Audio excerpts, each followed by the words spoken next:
Subscribe कीजिए हमारे channel studies टीजीके को और लेटेस्ट अपडेट पाने के लिए बेल आइकन को प्रेस करें। हेलो दोस्तों, आपका स्वागत है आपके अपने चैनल में। दोस्तों, आज हम आपके लिए लेके आए एक डिटेल वीडियो जो है हरियाणा का भौगोलिक परिचय। ठीक है दोस्तों, बिल्कुल ही अच्छे से सिस्टमेटिक तरीके से एक एक पॉइंट आपका क्लियर करता चलूँगा मैं इसमें। तो बहुत ज़्यादा इम्पोर्टेंट है दोस्तों ये, इससे काफ़ी क्वेश्चन पूछे जाते हैं और आपने अगर कोई एग्ज़ाम देखे भी हैं तो आपको भी लगेगा कि आपको इसमें से क्वेश्चन आए हुए होंगे, आपको पता लग जाएगा दोस्तों। ठीक है, तो शुरू करते हैं दोस्तों। यहाँ पर है हरियाणा राज्य 1 नवंबर 1966 को भारत के 17वें राज्य के रूप में अस्तित्व में आया। तो दोस्तों इसका देखो, आपने देखा होगा कि ये क्वेश्चन काफ़ी बार पूछा जाता है कि हरियाणा का जो हरियाणा बना था कब बना था, 1 नवंबर 1966 को। बहुत बार आता है ये क्वेश्चन। और किस राज्य के रूप में आया था, ये 17वें राज्य के रूप में अस्तित्व में आया था। ये बात भी आप ध्यान रखें। हरियाणा प्रदेश भारत के उत्तर पश्चिम भाग में, अब जो भारत है उसके उत्तर पश्चिम भाग में स्थित है दोस्तों हरियाणा। आप मैप में देखना तो उत्तर पश्चिमी जो भाग है उसके अंदर स्थित है। अगर ये पूछा जाए क्वेश्चन तो आप इसका आंसर दे सकते हो। एक और क्वेश्चन पूछा जाता है, इसका जो अक्षांश है हरियाणा का वो क्या है, वो है 27 डिग्री 39 मिनट से 30 डिग्री 55 मिनट तक उत्तरी अक्षांश में है हरियाणा। ठीक है दोस्तों, और यहाँ पर इसका देशांतर है वो पूर्वी देशांतर में है। ठीक है, उत्तरी तो अक्षांश में है लेकिन पूर्वी देशांतर में है।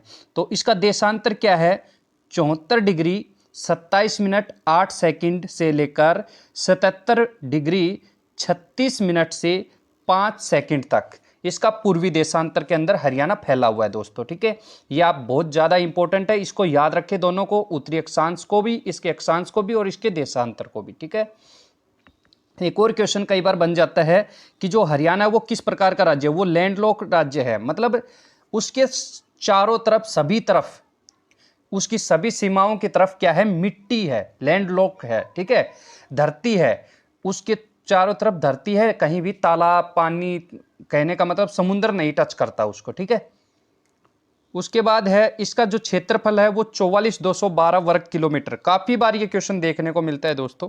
ठीक है, जो है 44,212 वर्ग किलोमीटर है। और ये कुल देश का जो है ना, देश का कुल कितना परसेंट है दोस्तों, 1.34% है। ये बात भी आप ध्यान रखिए। उसके बाद एक क्वेश्चन और देखने को मिलता है दोस्तों, राज्य में जो वन आवरण है वो 1586 वर्ग किलोमीटर है, जो कि भौगोलिक क्षेत्र जो है उसका 3.64%, 3.64% है दोस्तों। ठीक है, ये भी आप ध्यान रखें। ठीक है, अगर वर्ष आवरण पूछा जाए तो वो 1282 वर्ग किलोमीटर है, जो भौगोलिक क्षेत्र का कितना है, 3.16%। ये आप ध्यान रखें दोस्तों। ये क्वेश्चन आए हुए ही क्वेश्चन एक प्रकार से, और जो जो क्वेश्चन बनते हैं वो मैं सारे करवाऊंगा, टेंशन नहीं लें आप। ठीक है, चलते हैं आगे। आगे देखो दोस्तों, हरियाणा राज्य की जो सीमा है वो 5 राज्यों से लगती है। कौन कौन से लगती है, देखो, उत्तर में या उत्तर पूर्व में। ठीक है, उत्तर या उत्तर पूर्व में जो सीमा लगती है, देखो यहां से आपको दिखाई दे रहा होगा मैप में, उत्तर में या उत्तर पूर्व में कौन सा राज्य की लगती है, हिमाचल प्रदेश की लगती है दोस्तों। बिल्कुल अच्छे से क्लियर होगा आपका। फिर है उत्तर पश्चिमी, ये जो है उत्तर होता है सबसे ऊपर और फिर पश्चिम की तरफ ये पश्चिम पड़ता है दोस्तों। उत्तर पश्चिम में इस तरफ आपको दिख रहा होगा पंजाब की सीमा लगती है दोस्तों। ठीक है, 2 हो गए। अब है पूर्व में। अब ये जो पूर्व है दोस्तों, यहां से देखो, यहां से शुरू करके यहां तक ये पूर्व ही है। ठीक है, और यहां पर किसकी सीमा लगती है, उत्तर प्रदेश की लगती है सीमा। अब आपने नोटिस किया होगा सबसे जो पूर्वी राज्य है वो दोस्तों यमुनानगर है। ठीक है, ये बात ध्यान रखना, सबसे जो पूर्वी राज्य है वो यमुनानगर है, और सबसे उत्तरी जो राज्य है वो पंचकुला है। सबसे दक्षिणी जो है वो नूह है दोस्तों। ठीक है, और सबसे जो पश्चिमी है वो सिरसा है। ये बात भी आप ध्यान रखें। ठीक है, तो उत्तर प्रदेश लगता है पूर्व में। फिर उसके बाद क्या है, दक्षिण व दक्षिण पश्चिम में। ठीक है, दक्षिण व दक्षिण पश्चिम में, तो दक्षिण, यहां से दक्षिण से और दक्षिण पश्चिम की तरफ ये जो लगता है, ये दोस्तों लगता है राजस्थान। ठीक है, ये राजस्थान लगता है। और सबसे जो लंबी सीमा या सबसे बड़ी सीमा अगर आपसे पूछा जाए हरियाणा की किस राज्य के साथ लगती है, तो वो राजस्थान के साथ लगती है दोस्तों। ये बात आप ध्यान रखें। ठीक है, आगे है एक राज्य और बच गया हमारा उत्तराखंड। ये सिर्फ यमुनानगर के साथ ही लगती है दोस्तों, यहाँ से कि हिमाचल प्रदेश और उत्तर प्रदेश के बीच में से लगती है थोड़ी सी, तो एकमात्र यमुनानगर के साथ ही लगती है दोस्तों। ठीक है, तो पांचों राज्यों के साथ लग गई। उसके बाद अब बात आती है दोस्तों केंद्र शासित प्रदेश की। ठीक है, अब हरियाणा की सीमा 2 केंद्र शासित प्रदेशों से लगती है। कौन कौन सा है? उत्तर में यहाँ पर उत्तर की तरफ तो क्या है दोस्तों? चंडीगढ़ है। ठीक है, एकमात्र पंचकुला के साथ ही लगती है। अब जो पूर्व में है, यहाँ पूर्व में आपको दिखाई दे रहा है दिल्ली।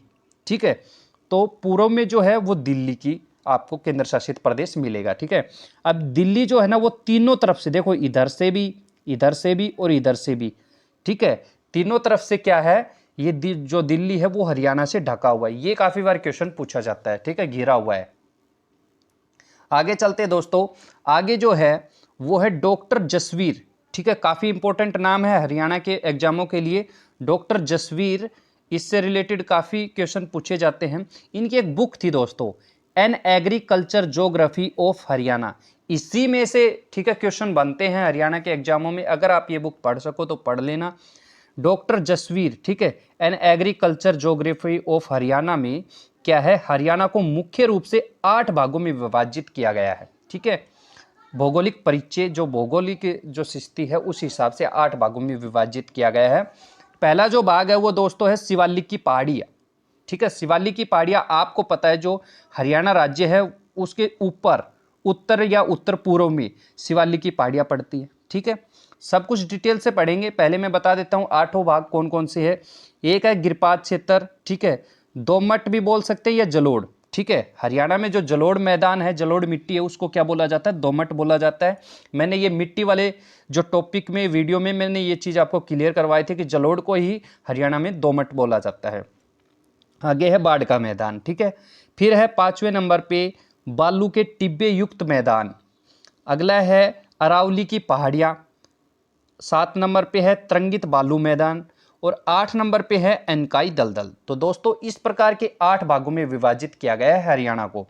किसके द्वारा? डॉक्टर जसवीर के द्वारा। ये बात आप ध्यान रखें। ठीक है, चलते हैं आगे, अच्छे से डिटेल से पढ़ लेते हैं। पढ़ते हैं नंबर वाइज एक एक करके। शिवालिक की पहाड़ियाँ। ठीक है, जो शिवालिक की पहाड़ियाँ हैं उसको पढ़ते हैं दोस्तों। सबसे पहले तो मैप में देख लेते हैं दोस्तों, शिवालिक की जो पहाड़ियाँ है वो कहाँ पड़ती है। देखो दोस्तों, यहाँ पड़ती है शिवालिक की पहाड़ियाँ। एक तो ये पंचकुला में आती हैं, एक ये अंबाला में और एक ये यमुनानगर के अंदर ये पड़ती हैं। कुछ भाग चंडीगढ़ में भी आता है, लेकिन चंडीगढ़ का हम नहीं पढ़ेंगे, हमें सिर्फ हमारे जिलों से मतलब है दोस्तों। ठीक है, तो ये आप दिखाई दे रहा है कि कहाँ पड़ता है ये। तो ये शिवालिक की जो पहाड़ियाँ हैं दोस्तों, ठीक है, उसको पढ़ लेते हैं क्या कुछ है इसके बारे में।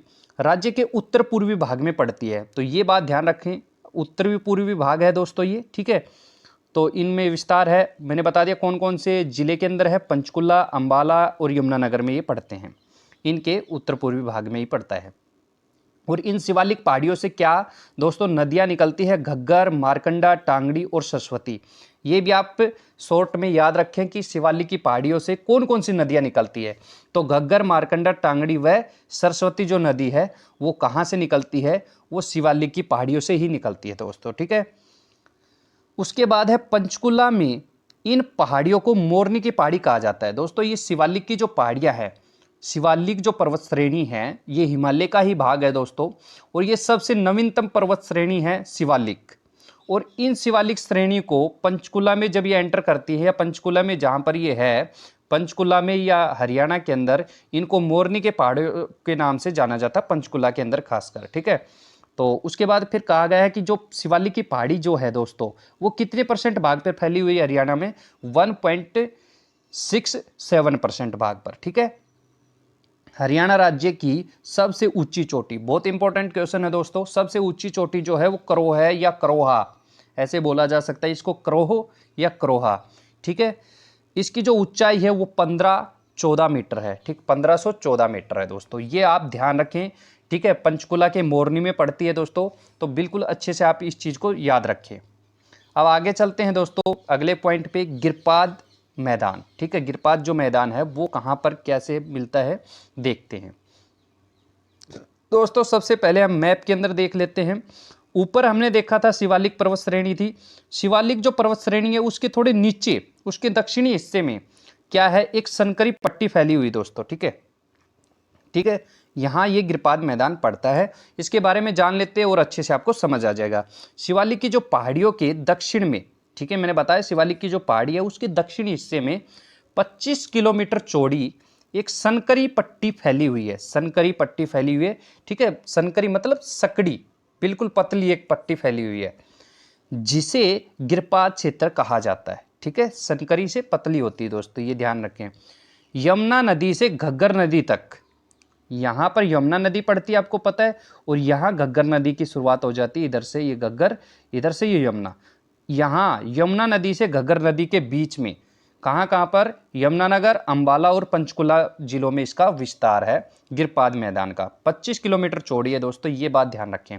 ये कम उपजाऊ है दोस्तों, बिल्कुल ही कम उपजाऊ है।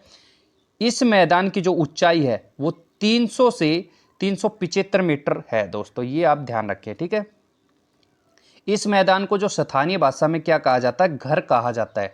जो ये मैदान है, गिरपादीय मैदान है, इसको स्थानीय भाषा में क्या कहा जाता है, घर कहा जाता है। और जो इस मैदान के अंदर नदियों और नालों से, ठीक है, शिवालिक जो शिवालिक से नीचे जो गिरपाद मैदान है, इसके अंदर नदियों और नालों से जो गड्ढे बने हैं, ठीक है, नदी और नाले जो उतर के आते हैं शिवालिक पर्वत श्रेणी से, उससे कुछ गड्ढे बने हैं। उन गड्ढों को जो पहाड़ी भाषा के अंदर क्या कहा जाता है, चो।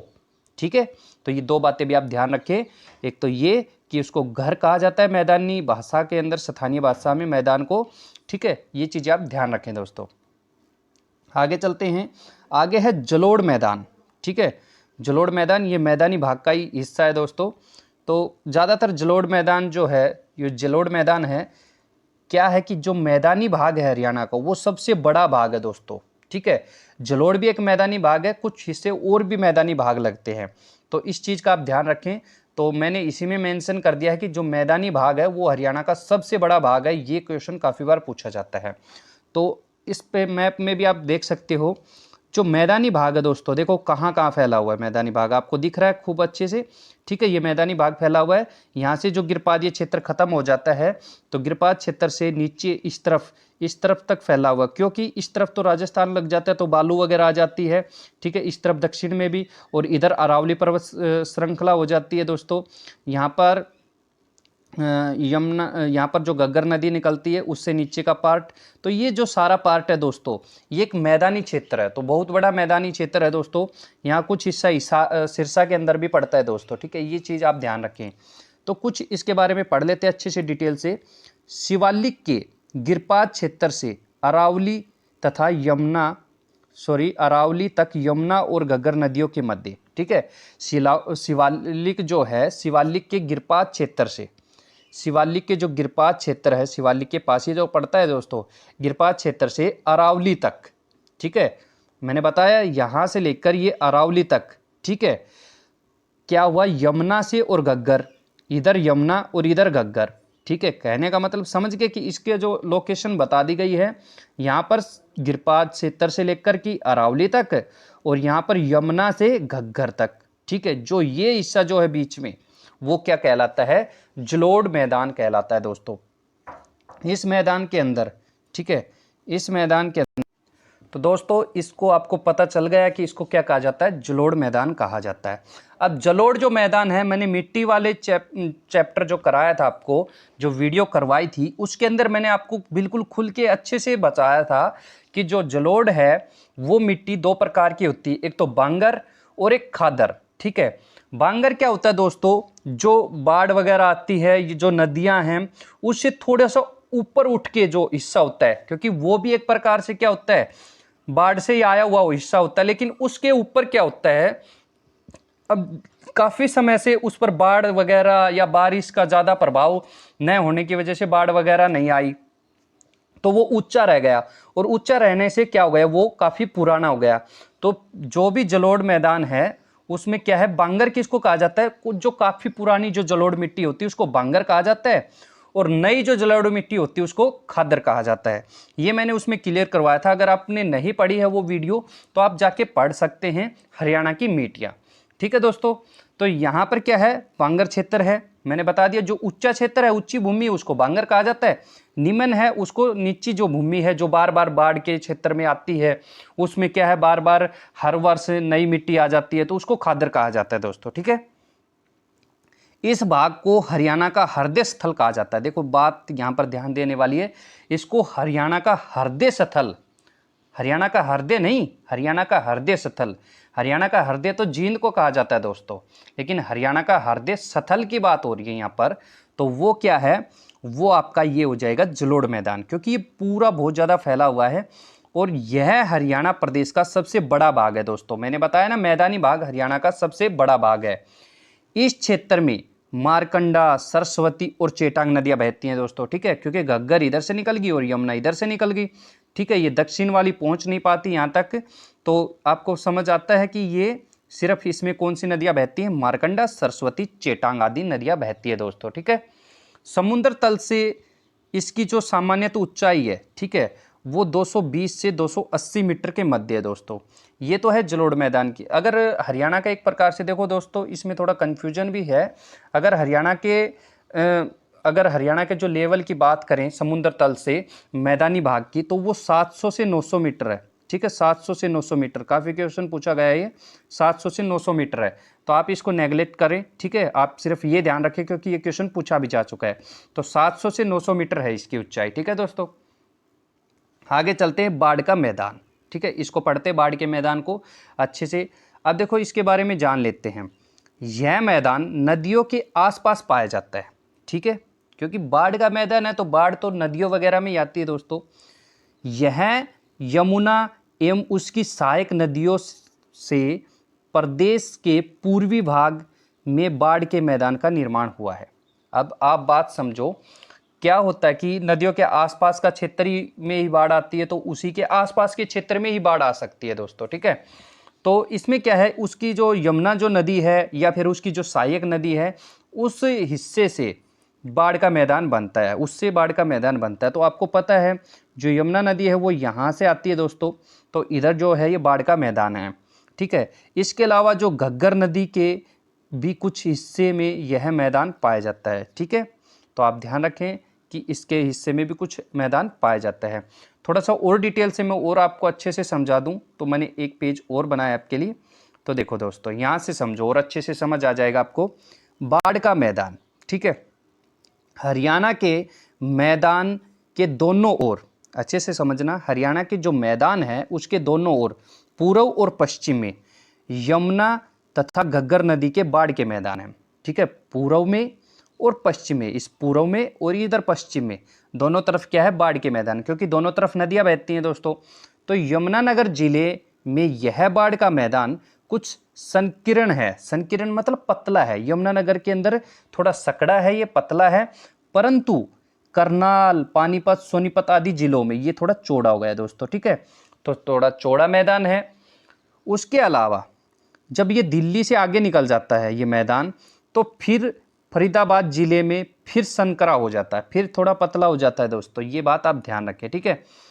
इसका धरातल असमान है, यहाँ दलदल का विस्तार है, ठीक है। दलदल ही बन जाती है दोस्तों, अगर बाढ़ आएगी तो दलदल बन जाएगी, और नदी के आसपास तो फिर भी दलदल रहती है क्योंकि नमी रहती है ना दोस्तों। हरियाणा के उत्तर पश्चिम में, अब आपको समझ आया, उत्तर पश्चिम में घग्गर तथा मारकंडा नदियों द्वारा निर्मित बाढ़ के मैदान, जिन्हें नेली या बेट कहा जाता है। बहुत इंपॉर्टेंट क्वेश्चन हो गया यहाँ से, ध्यान रखना। क्या है कि उत्तर पश्चिम में जो है, उत्तर पश्चिम के अंदर जो ये घग्गर या मारकंडा नदी जाती हैं यहाँ पर, तो वहाँ पर उनके जो बाढ़ का जो मैदान निर्मित हुआ है, ये जो मैदान है इसको क्या कहा जाता है, नेली या बेट कहा जाता है। ये बात भी आप ध्यान रखें दोस्तों, ठीक है। आगे चलते हैं, बालू के टिब्बे युक्त मैदान। बालू के जो टिब्बे युक्त मैदान है दोस्तों, उसके बारे में कुछ चर्चा कर लेते हैं हम यहाँ पर। तो दोस्तों पढ़ते हैं अच्छे से फिर इसको। यहाँ पर दोस्तों देखो, बालू के टिब्बे युक्त मैदान, यह बालू का मैदान हरियाणा के पश्चिम तथा राजस्थान की सीमा के साथ साथ विस्तृत है। ये बात आप ध्यान रखें, जो बालू के मैदान है वो हरियाणा के पश्चिम में, ठीक है, हरियाणा के पश्चिमी हिस्से से, और जो राजस्थान का हिस्सा पड़ता है उसके साथ साथ है दोस्तों, ठीक है। राजस्थान से आने वाली गर्म शुष्क पवनों द्वारा लगातार कच्छ की ओर से, कच्छ कहाँ पड़ता है दोस्तों, गुजरात में, तो ये राजस्थान की तरफ से इधर से मिट्टी आती है लगातार, तो लाई गई बालू जो मिट्टी है उसके द्वारा बालू का टिल्लों का निर्माण हुआ है। जो बालू के टिब्बे हैं, टिल्ले हैं, ठीक है, उनका जो स्तूप भी बोले जा सकते हैं, बालू के स्तूप, तो उनका निर्माण हुआ है, क्योंकि मिट्टी आके आके ऐसे बालू के टीले बन गए दोस्तों, ठीक है। अब इसके बारे में क्या है, इस क्षेत्र में हरित पट्टी लगाई गई है जिससे बालू को आगे बढ़ने से रोका जा सकता है। हरित पट्टी का क्या काम है दोस्तों, इससे बालू को जो है ना आगे बढ़ने से रोका जा सकता है। और ये कहाँ कहाँ पड़ता है, ये जो बालू का जो हिस्सा पड़ता है, बालू के टिब्बे जहाँ बनते हैं, महेंद्रगढ़ में बनते हैं, भिवानी, सिरसा और हिसार, इन जिलों में दोस्तों ये बनते हैं, ठीक है। यहाँ से आप मैप में समझ सकते हैं कि ये यहाँ के, क्योंकि राजस्थान का हिस्सा पड़ता है तो यहाँ से मिट्टी आती रहती है दोस्तों, ठीक है। आगे चलते हैं दोस्तों, आगे है अरावली की पहाड़ियाँ। हरियाणा राज्य में फरीदाबाद, गुरुग्राम, रेवाड़ी, महेंद्रगढ़ जिलों में अरावली श्रृंखला का विस्तार है दोस्तों। आपको समझ आ रहा है, यहाँ से ये अरावली श्रृंखला का विस्तार है, ठीक है। ये फरीदाबाद में पड़ता है, गुरुग्राम में पड़ता है, रेवाड़ी में भी कुछ हिस्सा और महेंद्रगढ़ में भी पड़ती है दोस्तों, ठीक है। हरियाणा के 3.09% भाग पर अरावली श्रृंखला पाई जाती है दोस्तों, ये बात भी आप ध्यान रखें। यहाँ वर्षा कम होती है क्योंकि सूखा ज़्यादा है इस तरफ, मिट्टी वगैरह अगर आप बालू की जहाँ पर प्रधानता ज़्यादा होगी वहाँ बारिश कम होती है दोस्तों, ठीक है, तो कम वर्षा होती है इस तरफ, और इसीलिए यहाँ कांटेदार झाड़ियाँ, ठीक, और कांटेदार वृक्ष पाए जाते हैं। दक्षिण हरियाणा में अरावली पर्वत, ठीक है, दक्षिण हरियाणा में अरावली पर्वत की सबसे ऊंची चोटी महेंद्रगढ़ के नारनौल के समीप कुलताजपुर गांव की ढोसी की पहाड़ी है, ठीक है। कुलताजपुर गांव पड़ता है दोस्तों नारनौल के पास, वहाँ की ढोसी की पहाड़ी है जिसकी जो ऊंचाई है वो 652 मीटर है। ये बात आप ध्यान रखिए, ये दक्षिण हरियाणा की सबसे ऊंची चोटी है दोस्तों, ठीक है। उत्तरी हरियाणा की हम बता चुके हैं आपको, करोहा है। आगे है तरंगित बालू मैदान, ठीक है। हरियाणा राज्य के दक्षिण पश्चिम भाग में हिसार, भिवानी, महेंद्रगढ़, रेवाड़ी आदि जिलों में तरंगित बालू मैदान का विस्तार पाया जाता है। ये बात आप ध्यान रखें, ठीक है। इस मैदान में कहीं कहीं बालू के टीले भी दिखाई देते हैं।